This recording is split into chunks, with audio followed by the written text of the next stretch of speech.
I've been following closely on the Charles Ongondo murder assassination. Welcome back to our channel. Don't forget to like, share and subscribe to Real News Updates Media, the channel where you get all your trending politics. Kenyans have been creating an uproar on social media platforms. What did the bodyguard of Charles Ongondo do when Ongondo was being shot? He watched in vain without assisting his boss in every possible way. This has raised a big eyebrow among social media platforms. Simba Arati asked the very same question. Why didn't the bodyguard fire back when he heard the bullets being shot or fired at Ongondo?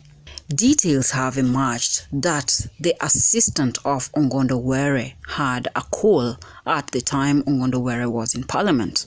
A call that lasted 1 minute and 10 seconds. It is so insinuated that it is not the first time the caller was speaking to the bodyguard of MP of Kasipul, Ongondo, meaning it was a detailed, planned assassination, an inside job involved. Now, 2 days earlier, prior to Ongondo murder, the bodyguard is said to have received the very same phone call from that very person. We all know there is an ongoing investigation and DCI confiscated the phones of the bodyguard and the driver. They unveiled a sequence of calls that led to the very assassination of Ongondo. Now, Ongondo was shot 5 times on City Singong Road around 6 at around 7:30 p.m. Shortly after leaving Parliament, meaning it might be an inside job. Someone tipped off the murderers. Another question would be, Ongondo knew his life was in danger, so he had left his car parked at his home untouched and drove off with his son's vehicle. Hence the big question, how did the murderers get to know that Ongondo was driving his son's car and had left his car at home? This raises question marks. Even the weird pattern of assassins tracking him raises an eyebrow. This brings us to a big question. What do you think the bodyguard was discussing on that very phone call that led to the death of Ongondo after some minutes? The call was made 5 hours before the MP was assassinated. Are you thinking what I am thinking?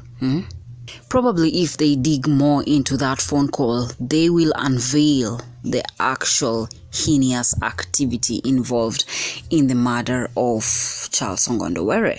Ongoing speculations are the number was registered 3 days before the actual assassination of MP of Kasipul, and the number is said to only have called the bodyguard of Charles Ongondo.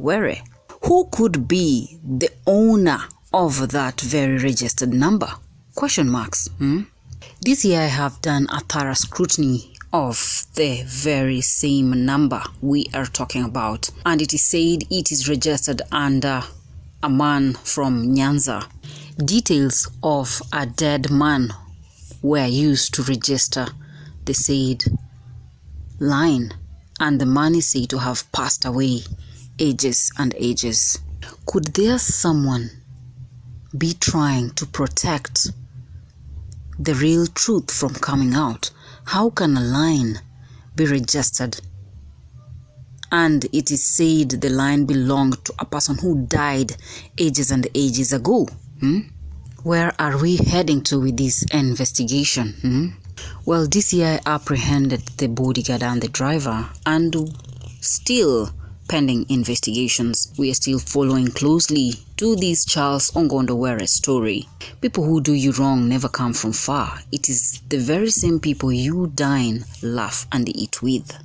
Well, follow us up on our channel for more news, briefings and updates about the Charles Ongondo Weres story. Don't forget to like, share and subscribe to Royal News Updates Media, the channel where you get all your trending politics. In case it is your first time to listen into Royal News, press the subscribe button and ring the notification bell to be updated once we upload the news broadcasts. JD Ishmaels.